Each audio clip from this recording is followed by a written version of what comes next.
نبی پاک صلی اللہ علیہ وسلم کے مدینے آنے سے پہلے ایک شخص تھا، عبداللہ بن ابی سلول اس کا نام تھا۔ تو مدینے والے لوگ اس کو اپنا پیشوا مانتے تھے، اوس بھی خزرج بھی، اس کی تاج پوشی بھی کی، بڑی اس کی منتا تھی۔ جب حضور آ گئے تو اس کا کاروبار بند ہو گیا۔ اب لوگ یہ نہیں سمجھتے کہ میں غلط ہوں، لوگ کسی کے مفادات کو ٹھیس پہنچتی ہے تو مخالفت کرنے لگ جاتا ہے۔ اب اس کے حالات جب خراب ہوئے تو اس نے پتہ کیا کیا، جھوٹ موٹ کا کلمہ پڑھ لیا۔ سمجھ آ رہی ہے باتوں؟ جھوٹ موٹ کا، اور منافقوں کا ایک ٹولہ اس نے تیار کر لیا جس کا قرآن مجید نے سورہ منافقون میں ذکر کیا۔ ایک جنگ کا موقع تھا، نبی پاک صلی اللہ علیہ وسلم تشریف لے گئے تو عبداللہ بن ابی سلول بھی چلا گیا۔ حضرت عمر فاروق رضی اللہ تعالیٰ عنہ کے ایک غلام تھے، وہ پانی لینے کنویں پہ گئے۔ ادھر سے انصار میں سے، چونکہ حضرت عمر کے غلام مہاجر تھے، انصار میں سے ایک شخص پانی لینے پہلے سے آیا ہوا تھا۔ پانی بھرنے میں کوئی اختلاف ہو گیا، جھگڑا ہو گیا، مار کٹائی تک نوبت آ گئی۔ حضرت عمر کے غلام نے کچھ چیز مار دی، اس شخص کو زخمی ہو گیا۔ اس نے پکارا، عبداللہ بن ابی سلول نے سمجھا کہ موقع اچھا ہے، دوڑا ہوا آیا اور آ کر اس نے کہا، انصار مدینہ بھاگ کے آؤ، جلدی آؤ، اور بڑے غلط جملے استعمال کیے۔ کہنے لگا اگر ان لوگوں کو تم اپنا بچا کچا کھانے کو نہ دیتے مہاجروں کو تو آج یہ تمہارے سر پہ نہ بیٹھتے۔ معاذ اللہ، ایسی باتوں پہ کہا کریں، بولے یہ روزمرہ کی گفتگو میں عادت بنائیں، کوئی ایسی بات کرنی ہو تو معاذ اللہ استغفر اللہ کہہ کے کرنی چاہیے۔ اس نے کہا کہ معاذ اللہ اب ان کو بچا کچا نہ دیں تو یہ ہمارے سر پہ نہ بیٹھتے۔ شور کیا اس نے۔ ہمارے ہاں بھی سیانے بندے پنچایت کے لوگ وہ کہتے ہیں تو اس برادری کے بچے سے ہی مار کھا ہے، پتہ ہی نہیں چلا، جا اسے مار کے آ، سر پھاڑا، یہ کار پھوڑ دے اس کا سر، اور دیکھ میں دیکھ لوں گا بعد میں جو ہوگا۔ یہ عقل مند لوگوں کے مشورے نہیں، یہ جاہل لوگوں کے مشورے۔ ناراض نہ ہونا، پر یہ نبی پاک صلی اللہ علیہ وسلم نے فرمایا ہے، حضور کا فرمان ہے۔ یہ کن لوگوں کا کام ہے؟ بول کے بتائیں، بول کے۔ پڑھے لکھے سیانے بندے اس طرح کے مشورے یہ بالکل نہیں دیتے، جاہلوں کا کام۔ پکارا، مہاجر سارے اکٹھے ہو گئے، انصار سارے آ گئے، اور جب انصار آئے تو مہاجرین کو بھی پکارا، مہاجر بھی آ گئے۔ اب وہ گتھم گتھا ہونے لگے تو کسی نے جا کے محبوب پاک کے کان میں کہا، یا رسول اللہ وہاں تو مہاجر انصار لڑنے لگے، وہ پرانی لڑائیاں پھر سے جاگ گئی ہیں۔ نبی پاک تشریف لائے، حضور نے وہاں لفظ بیان کیے، فرمایا یہ تم نے کیا جاہلوں جیسا کام شروع کیا ہوا ہے؟ یہ کون سا کام ہے؟ اللہ کرے ہم سب اس کام سے باز آ جائے، آمین تو کہنا۔ اور تو اس برادری دے منڈے کوئی مار کھائیں، برادری کیا ہوتی ہے؟ برادری تو تعارف کے لیے، اونچ نیچ کہاں سے آ گئی؟ کہا میرے رسول پاک علیہ السلام نے، فرمایا تم جاہلوں جیسے کام کر رہے ہو۔ صلح کرائی، بات رفع دفع کرائی، لوگ چلے گئے، معاملہ ٹھنڈا ہو گیا۔ لیکن عبداللہ بن سلول نے کہا کہ میں یہ موقع خالی نہیں جانے دوں گا۔ پھر گیا اور جا کے انصار مدینہ سے کہنے لگا، ایک دفعہ جا لینے دو مدینے، تم نے میری بات نہیں نہ سنی تو جو وہاں بڑے سردار بیٹھے ہیں ان سے بات کروں گا، اور معاذ اللہ ثم معاذ اللہ ہم ان بے عزت لوگوں کو مدینے سے نکال دیں گے، وہاں صرف عزت والے رہیں گے۔ یہ غلط جملے اس نے ادا کیے جس کو قرآن پاک نے سورہ منافقون میں بیان فرمایا ہے۔ اس نے یہ بات کی۔ ایک صحابی تھے حضرت زید رضی اللہ تعالیٰ عنہ، وہ سن رہے تھے، آ کے عرض کی، یا رسول اللہ صلی اللہ علیہ وسلم عبداللہ بن ابی سلول تو اس طرح کہہ رہا ہے کہ مدینے جا کے عزت والے دوسروں کو نکال دیں گے، اور تم اگر اپنا بچہ انہیں نہ دیتے تو معاذ اللہ آج یہ ایسا نہ کرتے۔ حضرت عمر نے بھی سن لیا، حضرت عمر نے بات سن لی، تلوار نکالی اور دوڑے۔ حضور نے بازو پکڑا، فرمایا کدھر جا رہے ہو؟ کہا یا رسول اللہ اگر آج سزا نہ دی تو کل اور بات بھی کرے گا، اور اگر آج ایک قتل ہو گیا تو باقی سیانے بن جائیں گے۔ یا رسول اللہ مجھے چھوڑے، میں ماروں گا۔ حضور نے فرمایا عمر چپ کر، وہ جھوٹ موٹ کا کلمہ پڑھتا ہے، لوگ کہیں گے کہ محمد ابن عبداللہ نے اپنے ساتھی مارنے شروع کر دیے۔ چپ کر، حوصلہ کر، صبر کر، دلیری کر۔ حضرت عمر کہتے ہیں میری حضور کے کہنے پر میں ٹھہر تو گیا، پر وہ میرے اندر جو آگ لگی ہوئی تھی ٹھنڈی نہیں ہو رہی۔ کہتے ہیں میں چپ تو کر گیا۔ نبی پاک علیہ السلام نے پوچھا عبداللہ بن نبی سلول سے تو نے یہ کہا ہے؟ کہنے لگا شابک اللہ میں نے بات ہی نہیں کی۔ ہاں، اب لوگ کہنے لگے کہ زید تو نوجوان ہے تو یہ بوڑھا آدمی ہے، چلو صحیح کہتا ہوگا۔ حضور بھی خاموش ہو گئے۔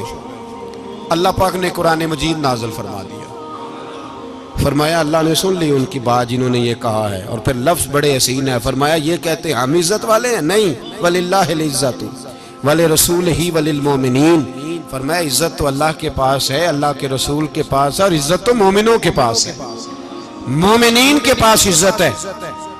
یہ قرآن پاک نے سارا مضمون بیان کر دیا کہ عبداللہ بن نبی سلول غلط کہتا ہے اور حضرت زید صحیح کہتے۔ حضور نے کچھ نہیں فرمایا، جا رہا ہے قافلہ۔ جب مدینے کی سرحد آ گئی نا، حدود مدینہ منورہ کی شروع ہوئی، تو عبداللہ کا اپنا بیٹا، اس کا نام بھی عبداللہ بن عبداللہ تھا، اپنا بیٹا اس کا بڑا مخلص جانثار غلام تھا میرے رسول پاک صلی اللہ علیہ وسلم کا، وہ تلوار لے کے مدینے کی حد پہ کھڑا ہو گیا اور کہنے لگا میرے باپ تو نے اتنی بے ایمانی کے لفظ کہے کہ میں ان کو نکال دوں گا؟ کہے اپنی زبان سے کہ میں ذلت والا ہوں، رسول پاک کو اللہ نے بڑی عزت عطا فرمائی، کہے ورنہ میں تیری گردن کاٹ دوں گا۔ بول، کہے حضور بھی عزت والے اور نبی پاک کے غلام بھی عزت، کہے اپنی زبان سے، کہے میرے رب کا یہ فرمان ہے وَرَفَعْنَا لَكَ ذِكْرَكَ، حبیب میں خود تیرے لیے تیری شانوں کو بلند فرما دوں گا۔ تو تو دشمن ہو کے کہنے لگا میرے بیٹے مجھے معاف کر دے، مصطفیٰ تو بڑی عزتوں والے ہیں، ان کے غلام شانوں والے۔ جب بیٹا تلوار لے کے سامنے کھڑا ہوا، شہرت ہوئی، اب نبی پاک نے حضرت عمر کی طرف دیکھا، کہا عمر تیری بات صحیح تھی، اب جو ہوا یہ زیادہ صحیح تھا، وہ میں نے تجھے کہا حوصلہ کر، تدبر کر، وقت کا انتظار کر، یہ صحیح ہوا کہ وہ صحیح تھا۔ تو حضرت عمر فاروق کہنے لگے یا رسول اللہ میں گواہی دیتا ہوں آپ واقعی اللہ کے سچے رسول ہیں صلی اللہ علیہ۔ اتنی اچھی رائے، وقت فیصلہ کرتا ہے، تدبر سے چلے، دانائی سے چلے، علم پیدا کریں، بردباری۔ ہمیں کئی دفعہ سجدہ صاف کرنا پڑتا ہے، ہم جو کہتے ہیں بات اس کے الٹ نکل آتی ہے۔ ہم کسی شخص کے بارے میں کچھ تبصرہ کر بیٹھتے ہیں، کچھ عرصے کے بعد ہمیں پتہ چلتا ہے کہ وہ تو ایسا تھا ہی نہیں، ہم نے غلط بات کر۔ ہم بغیر تحقیق کے، بغیر تفتیش کے، حوصلہ نہ ہونے کی وجہ سے، صبر نہ ہونے کی وجہ سے ہم بہت سارے کام کر گزرتے ہیں، پھر ہمیں نقصان ہوتا ہے۔ اپنی زندگی میں حلم نہ چھوڑیں، حوصلہ نہ، لڑائیاں ہوتی ہیں نا گھروں میں، اس کی وجہ خامد ہوتا ہے، بیوی نہیں ہوتی۔ یہ بات گھر جا کے بتانا کہ آج انہوں نے کہا ہے۔ لڑائی کی وجہ کون ہوتا ہے؟ نہ بولو تسی، پر میں تے آنکھ ہی چھڑیا ہے، وہ تو ریکارڈ ہو گیا ہے۔ لڑائی کی وجہ کون ہے؟ جڑے باتیں لڑتے ہیں وہ کندے ہی نہیں پے۔ وجہ کون بنتا ہے جی؟ کیوں بلا؟ اس لیے کہ نبی پاک صلی اللہ علیہ وسلم نے فرمایا عورت کی عقل آدھی ہے تو تیری تو پوری ہے نا، تو اس کا مطلب ہے لڑائی اگر بچ سکتی تھی تو مرد کی وجہ سے بچ سکتی تھی، گھر میں امن ہو سکتا تھا۔ کہتے ہیں جی یہ بڑی بیوقوف ہے، میری سنتی نہیں۔ تو میں نے کہا جو اس سے بحث کر رہا ہے وہ سیانا ہے؟ بولیں، جو بحث کر رہا ہے وہ عقل مند ہے؟ بندہ تو چلو تھا وہ دانشور، شیکسپیئر، باتیں بعض اوقات اس کی کچھ ایسی ہیں۔ اس سے کسی نے پوچھا تھا عورتوں سے کون جیت سکتا ہے بحث میں، تو اس نے کہا تھا وہ جو ان سے بحث نہ کرے، جو ان سے بحث ہے۔ تو بھائی تو وجہ اس لیے کہ حوصلہ تو نہیں کرنا تھا۔ نبی پاک علیہ السلام نے فرمایا بی بی ٹیڑھی لکڑی ہے، سیدھی کرنے کی کوشش کرو گے تو ٹوٹ جائے گی، سیدھی۔ تو پھر کتنا بیوقوف ہے جو پتھر سے سر رگڑ رہا ہے، کتنا نادان ہے جو یہ حرکت کر رہا ہے، دریا میں چھلانگ لگا کے کہتا ہے ڈوبوں گا نہیں۔ تو بھائی حوصلہ پیدا کرے، علم پیدا کرے۔ بہت ساری ایسی باتیں کرے کہ جس میں اشتعال آئے گا، فٹافٹ 3 لفظ طلاق کے دے دیے، اب بھاگا گیا مفتی صاحب کے پاس، او ہو 4 بچوں کا کیا بنے گا؟ اور یہ بات پکی ہے کہ بچوں کو صرف ان کی ماں ہی پال سکتی ہے، ان کی ماں۔ اور بات مجھے نہیں بھولتی، ایک شخص نے بیوی کو طلاق دے کے دوسری شادی کی. اس کا بیٹا تھا 10 سال کا. تو اس نے اپنے بیٹے سے کہا کہ بیٹے بتا پرانی اماں صحیح تھی یا یہ صحیح ہے؟ اس نے کہا نہیں ابا وہ تو جھوٹ بڑے بولتی تھی، یہ صحیح ہے. وہ جھوٹی تھی، وہ جھوٹ بڑے بولتی تھی میری سگی اماں، یہ سچ بولتی ہے. اس نے کہا وہ کیسے؟ کہنے لگا اس لیے کہ میں کوئی شرارت کرتا تھا تو میری سگی اماں مجھے تھپڑ مارتی تھی اور کہتی تھی تجھے روٹی نہیں دے رہی، جا دوڑ جا گھر سے. تو میں دوڑ جاتا تھا تو جھوٹ بولتی تھی نہیں دینی، پھر آدھے گھنٹے کے بعد مجھے ڈھونڈنے لگ جاتی تھی، ڈھونڈ کے لاتی تھی، پھر میری منت کرتی تھی، پھر مجھے کہتی تھی نہ مجھے ستایا کر، پھر میرا ماتھا چومتی تھی، پھر میری مرضی کا کھانا بنا کے دیتی تھی، پھر میرے منہ میں لقمے ڈالتی تھی. جھوٹی تھی، پہلے کہتی ہے نہیں دینی پھر پیچھے بھاگتی ہے. یہ سچی ہے، میں شرارت کرتا ہوں تو تھپڑ مار کے نکالتی ہے، پھر میں منتیں کرتا ہوں پر روٹی نہیں دیتی، پیر پکڑتا ہوں نہیں دیتی. سچ بولتی ہے، اپنی بات پہ ڈٹ جاتی. او بھائی بچے اس کی ماں ہی پال سکتی ہے، تو نے 3 جملے کہتے سوچا ہی نہیں، تیرا کا گیا تو یہ تو نئی بیوی ملے گی، اور اس کا بھی کیا گیا، اس کو بھی شاید شوہر مل جائے. ان پھولوں کی پرورش صرف ان کا مالی کر سکتا ہے، دوسرا کر سکتا تو نے حوصلہ ہی نہیں کیا. ٹھیک ہے غلطی بیوی کی تھی پر تو مرد تھا نا، تیرے پاس تو دلیری تھی. فٹافٹی 3 طلاق کے جملے کہہ دیے. اور میرے رسول پاک علیہ السلام نے فرمایا جائز کام بڑے ہیں پر طلاق جائز تو ہے پر میرے رب کو پسند نہیں، اللہ کو پسند. تو نے مالی بگا دیا جس نے تیرے گھر کا باغ سینچنا تھا. تو بھائی یہ حوصلہ نہیں، درجنوں طلاقیں، 20 کیس، اور ابھی وہ شادی کے پورے کپڑے نہیں پہنے تو طلاق پہلے. اس کی وجہ یہ کہ حوصلہ نہیں، صبر نہیں، رضا نہیں، ہم احساس نہیں کرتے.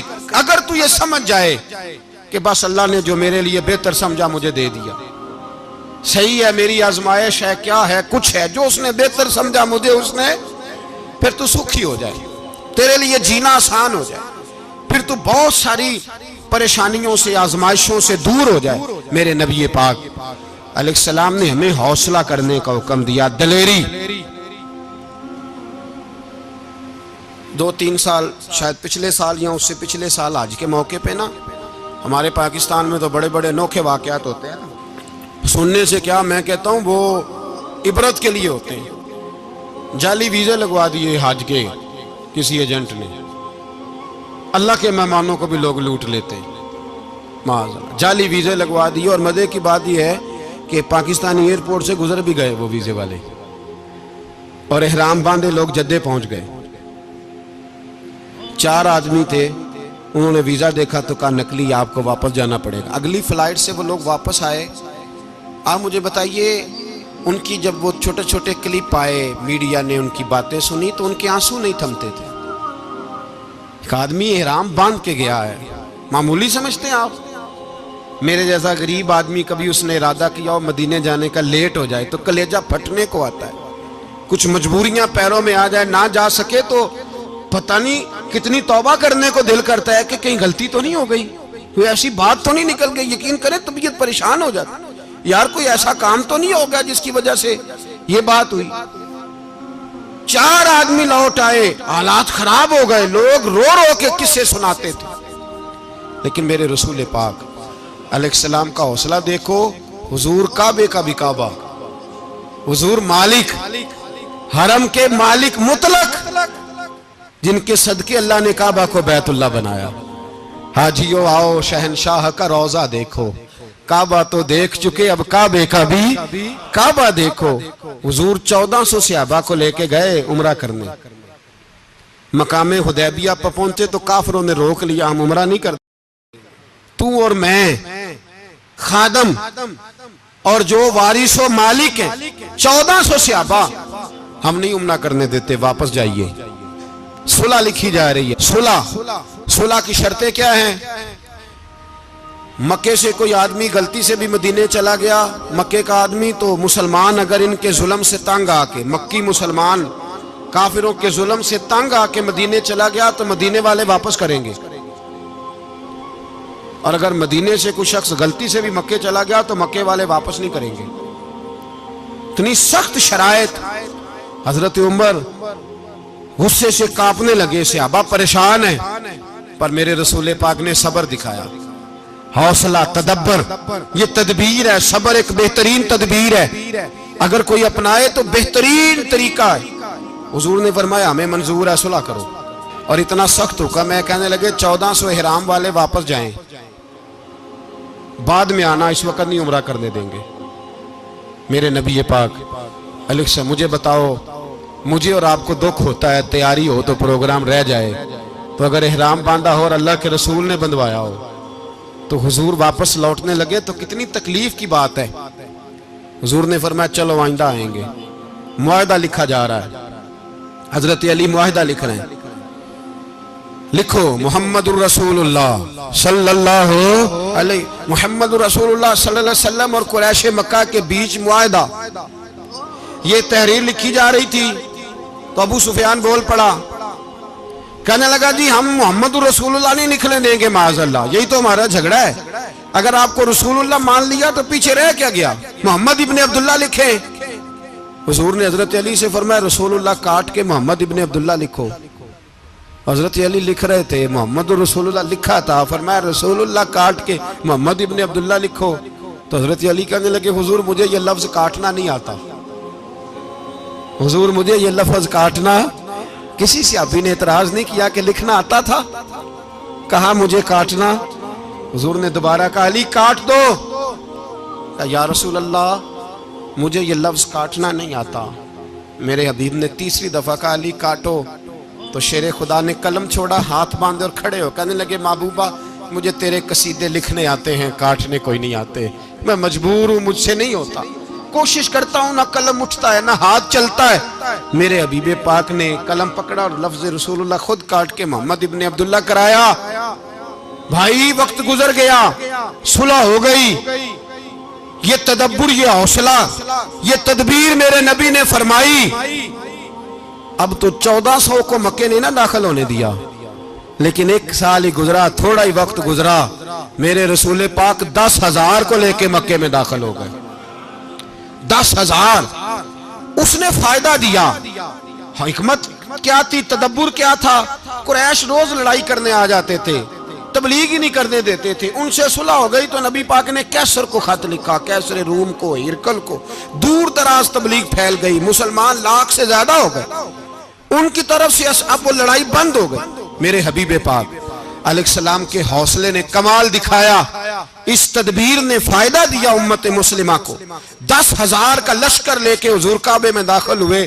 کل جو ابو سفیان کہتے تھے نا محمد رسول اللہ لکھنے نہیں دوں گا, آج وہ خود کہہ رہے تھے اشہد ان لا الہ الا اللہ واشہد ان محمد رسول اللہ صلی اللہ علیہ. کل جو کہہ رہے تھے کہ میں یہ لفظ نہیں لکھنے دوں گا, آج ابو سفیان کی حویلی میں لاکھوں لوگ, ہزاروں لوگ بیٹھے تھے اور سارے کہہ رہے تھے محمد الرسول اللہ, محمد الرسول اللہ, محمد الرسول اللہ صلی اللہ علیہ وسلم. میرے محبوب کی تدبر نے, فقاہت نے, اور پھر کمال ہوا.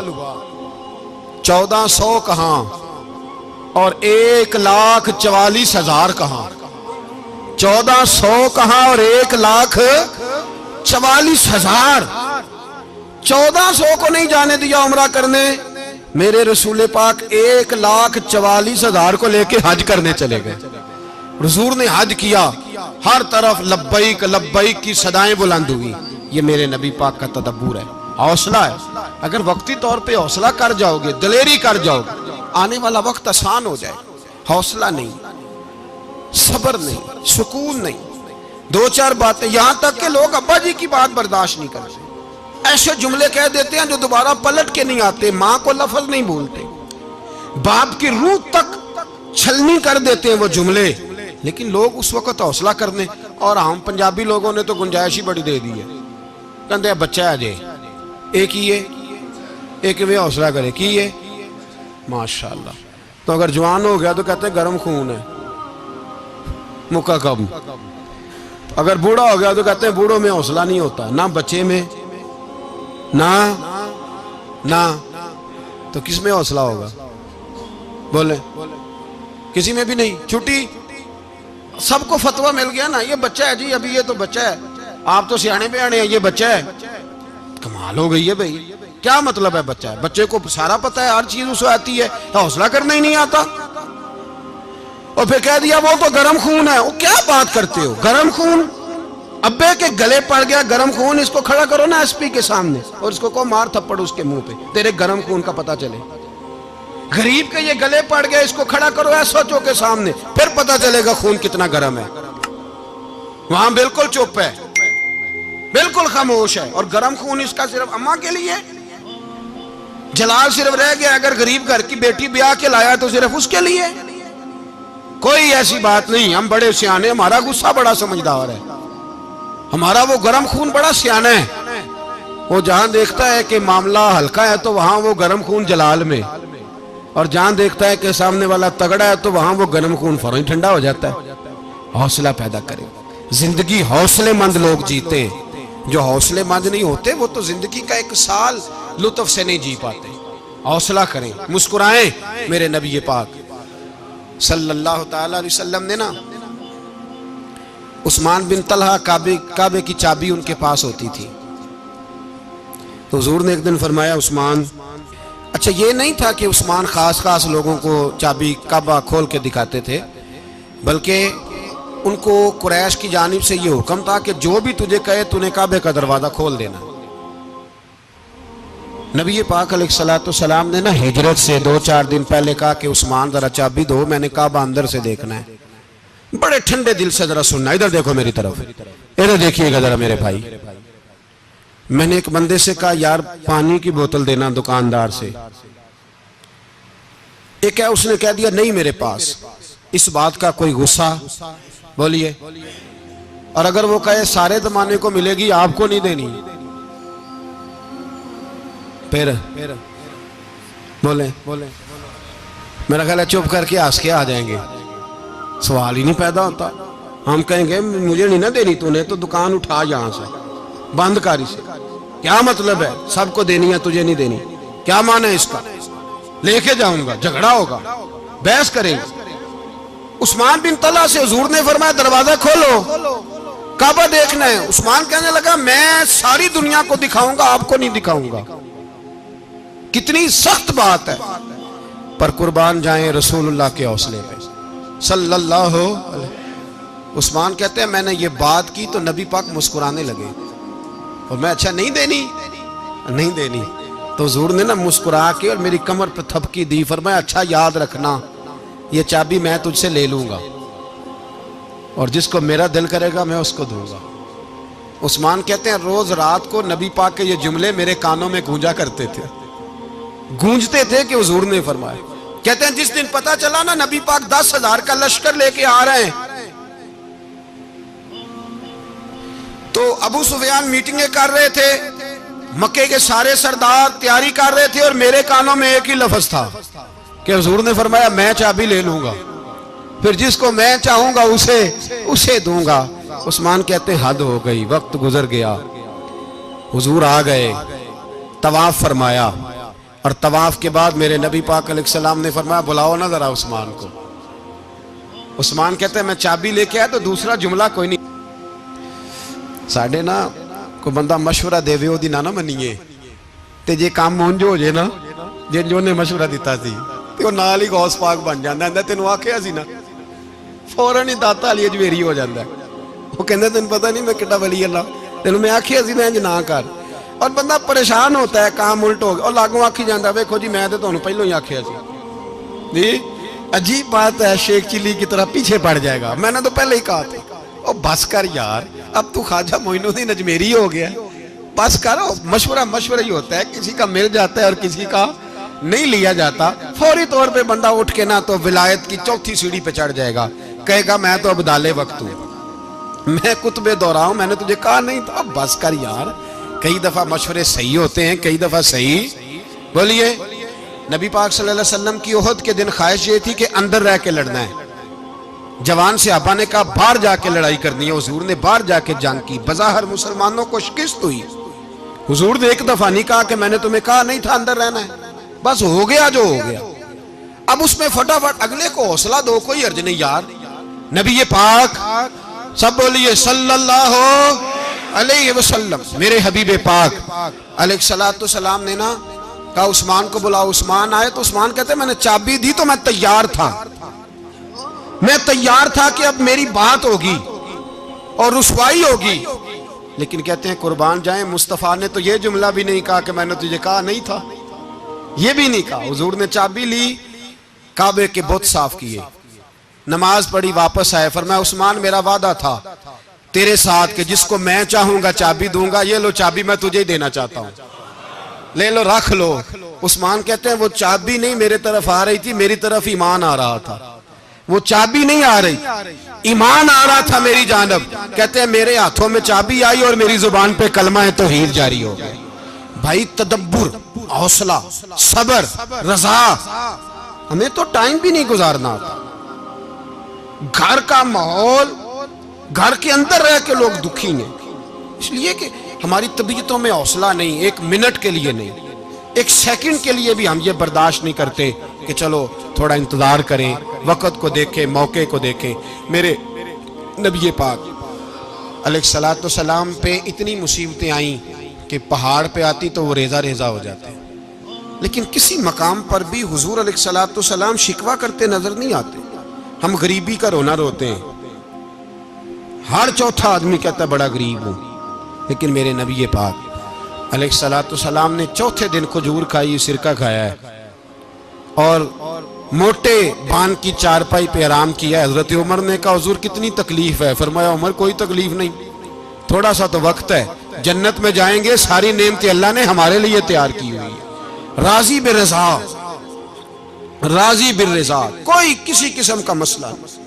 ہمیں آزمائشیں آتی ہیں، تکلیفیں آتی ہیں، بیماریاں آتی ہیں، لوگ چھوٹی چھوٹی بات پر پریشان ہو جاتے ہیں، ذرا سی بات پر شکوہ کرتے ہیں. میرے رسول پاک علیہ السلام نے فرمایا جب میرا رب کسی کو بیمار کرتا ہے تو 2 فرشتوں کو بھیجتا ہے، جاؤ میرے بندے کی تیمارداری کر کے آؤ. اللہ اکبر، خود رب بھیجتا ہے، جاؤ میرے بندے کی. تو مجھے بتائیے جب اللہ بھیجے تو پھر تندرست خوش نصیب ہوا کہ بیمار؟ جی تندرست پھر خوش نصیب کون ہوا؟ میرے نبی پاک صلی اللہ علیہ وسلم نے فرمایا رب 2 فرشتے بھیجتا ہے، فرماتا ہے پتہ کر کے آؤ میرے بندے کا اس کا کیا حال ہے، حالانکہ اللہ سارا ہی جانتا ہے. فرشتے آتے ہیں، واپس جاتے ہیں، رب کریم پوچھتے ہیں بتاؤ میرا بندہ کیا کہتا تھا؟ اللہ تجھے سارا ہی پتہ ہے، پر ہم سے پوچھتے تو بتا دیتے ہیں. وہ یہ کہتا تھا کہ میں اپنی رب کی رضا پہ بڑا ہی راضی ہوں. وہ تیری حمد کر رہا تھا، تیری تعریف کر رہا تھا، تیرا شکر کر رہا تھا، تیرے لیے کلمات حمد بیان کر رہا تھا. تو میرے نبی پاک علیہ السلام فرماتے ہیں، اللہ فرشتوں سے فرماتا ہے سنو پھر اگر میں اپنے بندے کو اس بیماری میں شفا دوں گا تو اس تندرستی سے زیادہ اچھی تندرستی دوں گا جو پہلے اسے عطا کی ہوئی تھی، پہلے سے اچھی صحت دوں گا. اور اگر اسے اس بیماری میں موت دوں گا تو پھر مرتے ہی اس کے لیے میں جنت کا فیصلہ فرما دوں گا. بھائی جب تو راضی بالرضا رہتا ہے، راضی بالرضا، بڑی سادی سی بات ہے بھائی. آپ گھر گئے روٹی مانگی تو اگر کسی نے کہا نا کہ اتنی تھکاوٹ ہے ٹائم پہ آیا کریں اس وقت، تو روٹی تو وہ بھی مل گئی پر اس میں لذت، وہ سکون نہیں، وہ سکون نہیں. میری اماں جی سالن پکا کے رکھ لیتی تھی تو روٹی جب بھی کوئی مانگتا تھا تو تازی بنا کے دیتی تھی، ان کی طبیعت تھی. تو میں اکثر ان سے کہتا کہ اماں جی پکا کے رکھ دیا کرو. تو کہتے تمہیں خوشی نہیں ہوتی جب تمہاری اماں تازی پکا کے دیتی ہے؟ خوشی ہوتی ہے، طبیعت میں خوشی ہوتی ہے. ان کا مزاج تھا، ذوق تھا، تو ہم سمجھتے تھے یار یہ بڑی سعادت کی بات. تو آپ گھر گئے رات کو تو گھر والوں سے کہا روٹی، تو فوراً اٹھے فوراً، اور انہوں نے کھانا تازہ بنایا اور ساتھ یہ بھی کہا باہر سے نہ کھایا کرے بندہ بیمار ہو جاتا ہے. کتنی ٹھنڈک پہنچتی ہے آدمی کے دل کو، سکون ملتا. تو بھائی بیماری تو آپ نے کاٹ لی لیکن ساتھ کہو ہو بڑا بیمار ہوں، میں نے تو اتنے گناہ بھی نہیں کیے، ظلم بھی نہیں کیا، کسی کو کچھ بھی. اب بیماری تب بھی کٹ گئی پر بڑی آزمائش، مریض ڈاکٹر کے گلے پڑ رہا، اس کے لواحقین جھگڑے کر رہے ہیں، بیماری وہ بھی کٹ گئی. اور ایک بیمار وہ ہے جو چارپائی پہ لیٹا ہے اور کہتا ہے جس طرح میرا اللہ راضی اسی طرح میں بھی راضی. تو بیماری اس کی بھی کٹ گئی. حضرت یونس علی نبینا علیہ السلام نے ایک دن حضرت جبریل امین ملنے آئے تو جناب یونس علیہ السلام کہنے لگے اے جبریل اللہ کے نیک بندوں میں جو اللہ کو اس وقت سب سے زیادہ پسند ہے نبیوں کے بعد، توجہ کرنا بات پر، جو سب سے زیادہ اللہ کو پسند ہے نبیوں کے بعد ولیوں میں، اور سب سے زیادہ اللہ جس کو اللہ کی بارگاہ میں عبادت گزار لکھا جاتا ہے، میری اس بندے سے ملاقات کرا۔ تو حضرت جبریل نے جناب یونس علیہ السلام کو ساتھ لیا تو ایک شخص کے پاس پہنچے جو آنکھوں سے اندھا تھا،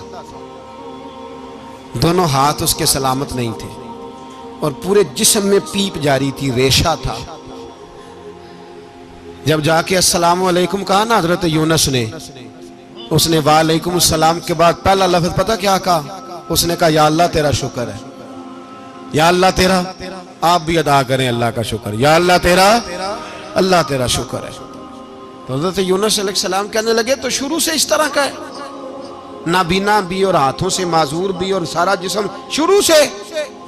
تو بڑے ہی خوبصورت لفظ اس بیمار نے کہے، کہنے لگے نہیں حضور میں بالکل ٹھیک ٹھاک تھا، جب تک میرے رب نے چاہا کہ یہ دنیا کو دیکھے تو تب تک اس نے مجھے آنکھیں دیں، اور جب اس نے چاہا کہ اب اس کا دیکھنا بہتر نہیں تو اس نے واپس لے لی۔ تو یا اللہ تیرا شکر ہے، اللہ تیرا شکر ہے۔ پھر کہا جب تک اس نے چاہا کہ میرے ہاتھ رہے تب تک رہے، جب اس نے چاہا کہ میرے لیے بہتر نہیں تو اس نے لے لیے، تو یا اللہ تیرا شکر ہے۔ جب تک اس نے چاہا کہ میرا جسم صحیح و سلامت رہے تو رہا، اور جب اس نے چاہا کہ میرے لیے بہتر نہیں تو مجھے بیمار کر دیا، تو یا اللہ تیرا شکر ہے۔ تو حضرت یونس علیہ السلام کہنے لگے جبریل واقعہ یہ اللہ کا سب سے زیادہ شکر گزار بندہ ہے، سب سے زیادہ عبادت گزار بندہ ہے، سب سے زیادہ۔ میرے نبی پاک علیہ السلام نے فرمایا میرا مومن ہر حال میں ہی نفع میں ہے، نعمت ملے تو شکر کر کے نفع، مصیبت آئے تو صبر کر کے نفع، اپنی زندگی میں تحمل، بردباری، علم پیدا کرے، حوصلہ پیدا کرے۔ ہر آنے جانے والے شخص کے مزاج کے مطابق اسے نہ ملے، اپنا مزاج صحیح رکھے، اپنی طبیعت کے مطابق اپنے ماحول کو برقرار رکھیں۔ علم کے ساتھ گزارا کرو گے تو رشتہ داروں سے بھی بنی رہے گی، دوستوں سے بھی بنی رہے گی، ہر ایک سے تعلق رہے گا۔ اور اگر آپ کے اندر یہ حوصلہ نہیں تو پھر سارے معاملات پریشانی کا شکار ہو جائیں گے۔ یہ تو آج کا مضمون تھا۔ ہمیں نا لوگ مشورہ دیتے ہیں، کہتے ہیں پیر صاحب درویشوں کو سیاست کی بات نہیں کرنی چاہیے، دیتے ہیں نا مشورہ لوگ؟ جی تھوڑا تھوڑا بول دیں، تھوڑا تھوڑا دیتے ہیں نا۔ اگرچہ ہم ان کی بات نہیں مانتے، اس لیے کہ اقبال نے کہا تھا جدا ہو دین سیاست سے تو رہ جاتی ہے چنگیزی، جدا ہو دین سیاست سے تو، اور پہلا فکرہ یہ ہے کہ جلال بادشاہی ہو یا جمہوری تماشا ہو، جدا ہو دین سیاست سے تو رہ جاتی ہے۔ اس نے کہا جب سیاست اور دین علیحدہ علیحدہ ہوتے ہیں تو چنگیز خان اور ہلاکو خان پیدا ہوتے ہیں۔ سیاست جب تک مسجد کے اندر رہتی ہے تب تک پاک صاف رہتی ہے، وہ گندی ہوتی تب ہے جب مسجد سے نکل جاتی ہے۔ حضرت علی کے زمانے تک مسجد میں رہی، پاک صاف رہی، یزید باہر لے گیا تو گندی ہو گئی، حضرت عمر بن عبدالعزیز دوبارہ مسجد میں لے آئے تو پھر پاک ہو گئی۔ لیکن پھر بھی ایک ساتھی نے مجھے کہا تو اس کی بات میں سب کی باتیں نہیں مانتا، اس کی بات میری سمجھ میں آئی۔ وہ کہنے لگا جی اصل بات یہ ہے کہ سیاسی تبصرے تجزیے ہم اخباروں میں ٹی وی پہ جا کے بیٹھیں، جا کے بڑی مہربانی میری طرف دیکھیں، وہ ہم سنتے رہتے ہیں تو ہمارا دل کرتا ہے مسجد میں صرف ہم رسول اللہ کا پیار ہی سنیں۔ تو میں نے کہا یار تیری بات دل کو لگتی ہے، یہ بات صحیح ہے، چلو یہ نیت اچھی ہے، یہ تیرا نظریہ ٹھیک ہے، مان گئے ہم۔ میں چلا گیا دکاندار کے پاس اور میں نے اس کو جا کے کہا کہ گاڑی کا انجن کھولو، اس طرح کرو، اس طرح۔ اس نے کہا مولانا آپ جا کے نا گھر تو فقہ کی کتاب کھولیں، اس لیے کہ گاڑی کے انجن کے بارے میں آپ کو معلومات، یہاں اگر آپ نے یہ کام کرنا ہے تو اس کو پڑھیں، کسی استاد کے پاس ورکشاپ پہ آئیں، آپ کے ہاتھوں کو، منہ کو، چہرے کو مٹی لگے، دھواں لگے، گریس لگے، پھر آپ کو پتہ چلے گا انجن کیسے کھلتا ہے۔ صحیح کہہ رہا ہوں؟ نہیں صحیح کہہ رہا؟ دعا گلنا تو یہاں کر چڑی جائے، صحیح کہہ رہا ہوں جی؟ اگر مولوی کو اجازت نہیں سیاست کی بات کرنے کی، اور مولوی کو اجازت نہیں کہ انجن کی بات کرے، تو سیاستدان کو اجازت ہے دین کی بات کرنے کی؟ یہاں تو وہ آئے نا مدرسے میں پڑھے، پورا دین حاصل کرے، پھر وہ بولے، تو پھر تو ٹھیک ہو گیا، لیکن جب اسے سورۃ اخلاص بھی سیدھی نہیں آتی تو فتوے دینے کی اس کو ضرورت ہے کوئی؟ بولے نا یار، کیوں چھیڑتے ہیں سیاست؟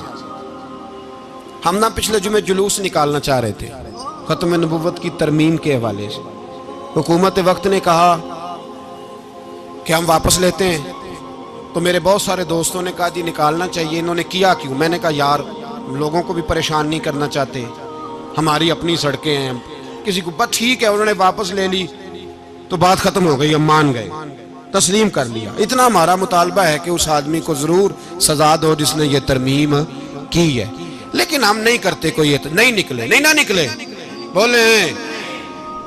تو وزیر قانون صاحب کو کیا مصیبت بنی ہوئی ہے نیا فتویٰ دینے کی؟ کہ ہے کوئی شوق انہیں دینا چاہیے فتویٰ؟ کہتے نہیں مرضیوں میں ہمارے درمیان تھوڑا ہی فرق ہے۔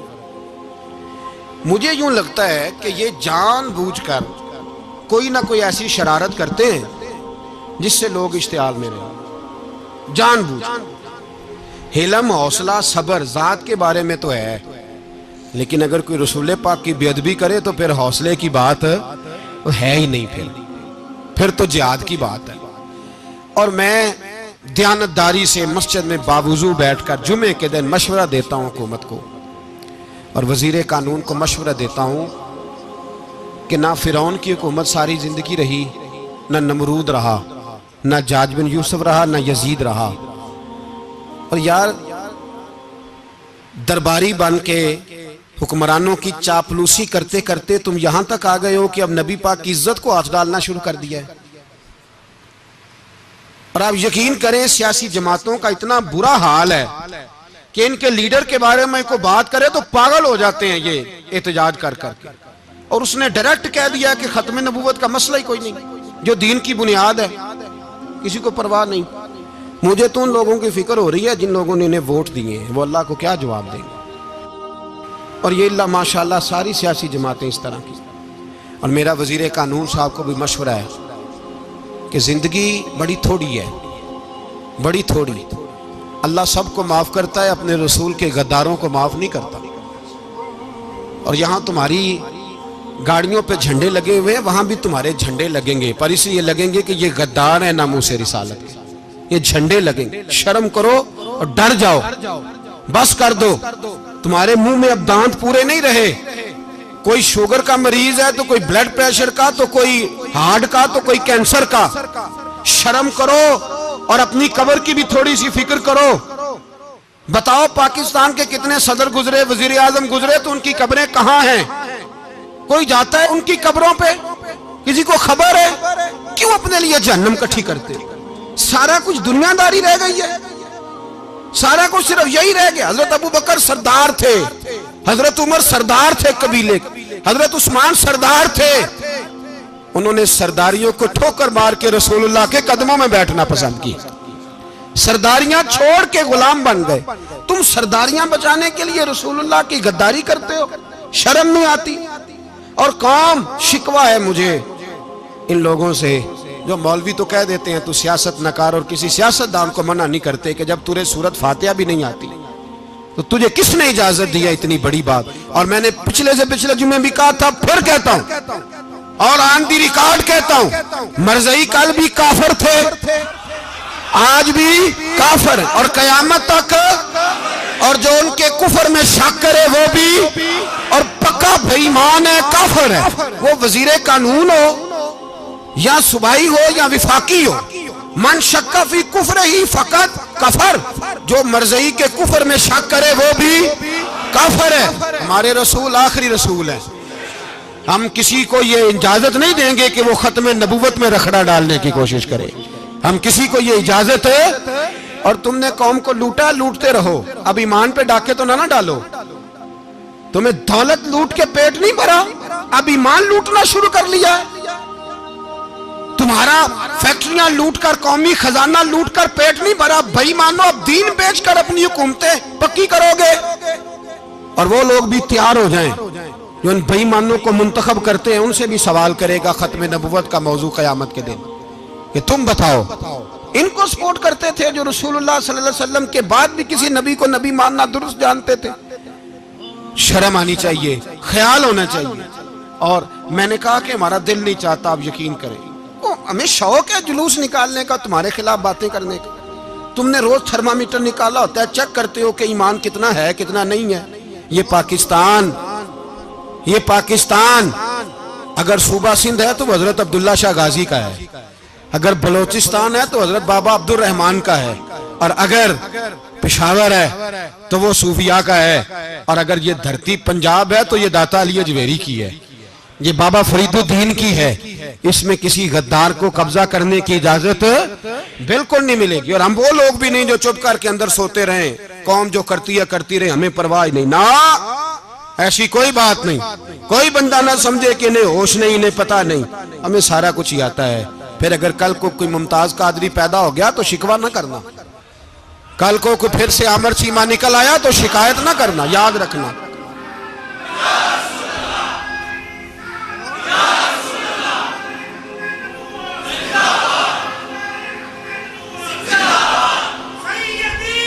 تو میرے بھائی کھل کے بولے یا نبی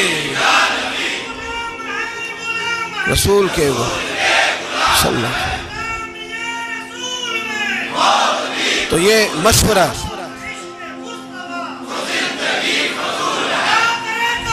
جزاک اللہ، تو یہ تمہیں مشورہ ہے۔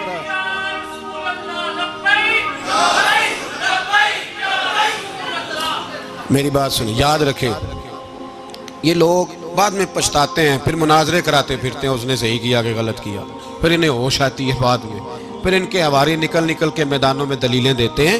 اس لیے ہمارا مشورہ ہے انہیں کہ یہ اپنی حد میں رہیں، اور جو کام تمہارے ذمہ، میں نے کہا نا تم نے بڑا لوٹا، یہ قوم روز تمہیں موقع دیتی ہے لوٹنے کا، یہ موقع دیتی ہے، تو تم نے دولت لوٹ کے پیٹ نہیں بھرے، اب ایمان لوٹنے کے چکر میں آ گئے ہو۔ یاد رکھو، مسلمان گناہگار ہیں، غدار نہیں ہیں۔ تمہیں دولت لوٹنے کا تو شاید موقع مل گیا ہے، پر ایمان لوٹنے کا موقع نہیں ملے گا، تو اس لیے اس کو لگام دو۔ اور ویسے بھی کتا جو پالتو ہوتا ہے نا، اس کو گھر کے اندر سنگلی سے باندھ کے رکھنا چاہیے۔ یہ تمہارے بوٹ چاٹتے ہیں، بھونکتے ہیں، تمہارے حق میں وزارتیں لیتے ہیں، ہم نے تو کوئی وزارت نہیں لی تم سے، اور نہ ہمیں شوق ہے، اس لیے کہ ممبری کیا کرنی ہے جس کو ممبر رسول عطا کر دیا جائے، اس نے کیا کرنی ہے یہ ممبریاں جس کو پکا پکا ممبر رسول دے دیا جائے، تو اس لیے اس سے باہر آؤ۔ میں نے کہا بڑے بڑے نمرود، فرعون، قارون دفن ہے، تمہارا بھی نام تک نہیں ہوگا، بالکل نام نہیں ہوگا۔